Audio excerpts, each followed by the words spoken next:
Hey guys, welcome to Open Discussion. So today we're going to be talking about WayWard Pines Season 2 Episode 5, Sound the Alarm. Now, this episode had a lot of secrets, like pretty much every episode of WayWard Pines that we find out about. So first off, let's talk about the beginning. So they captured the female Abby at the carousel, that we saw at the end of the last episode, when Frank was alone outside, which is pretty cool, I guess. After that, we see that Meg and Theo and Carrie, they capture this female Abby, and they pretty much, talk with each other about that. And they also notice a strange marking on the female Abby's palm, which may be important.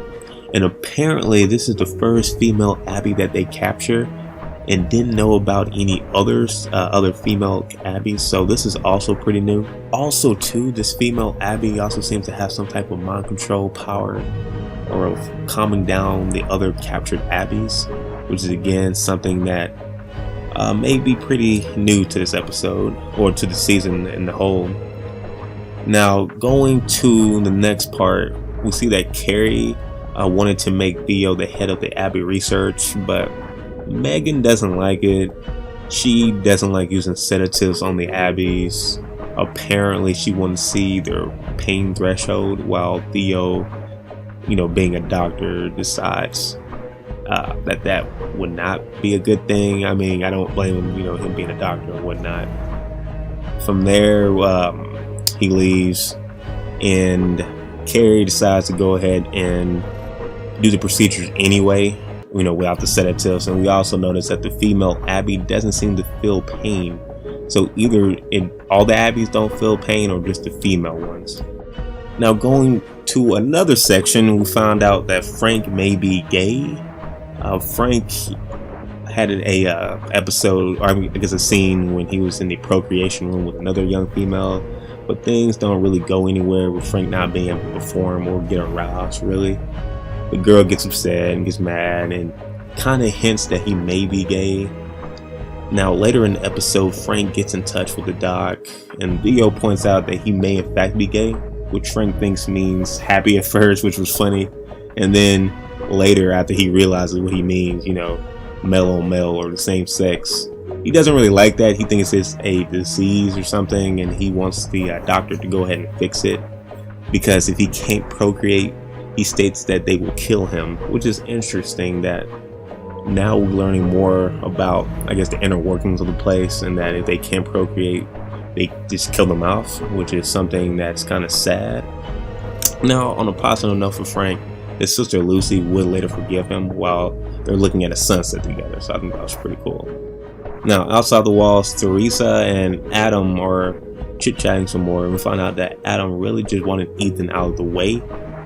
Maybe he's in love with Teresa, but anyway, he didn't want her and Ben to get hurt.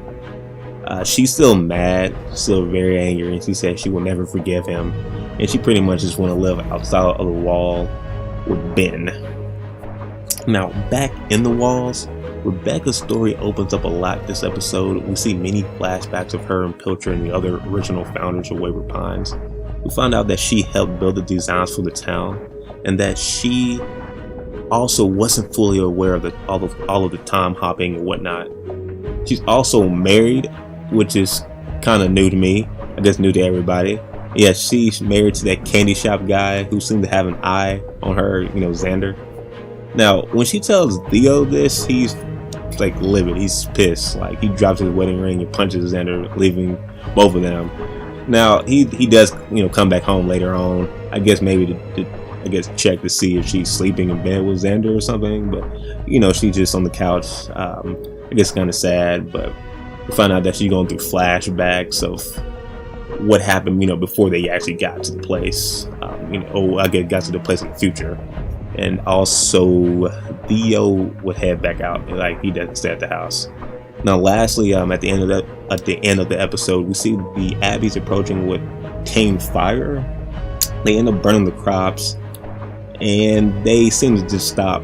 The female Abby, Margaret, seems to also maybe be controlling them.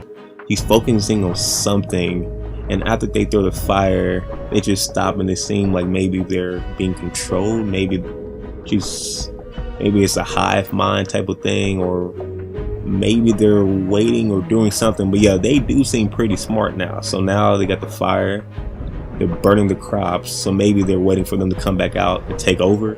I guess we'll see next episode. But yeah, guys, this episode had a lot going on. I like Rebecca's story and Theo's. I also like Frank's story. However, there were some parts that felt kind of too dragged out. Hopefully next episode we may see more action and more good storytelling as well.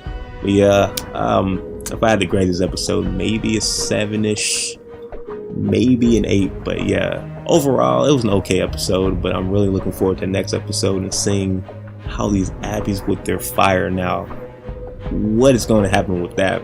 But yeah, guys, thanks for watching. If you have any other ideas or anything about this episode that either I missed or that you thought about that maybe I didn't talk enough about, feel free to leave those in the comment section below. Ciao.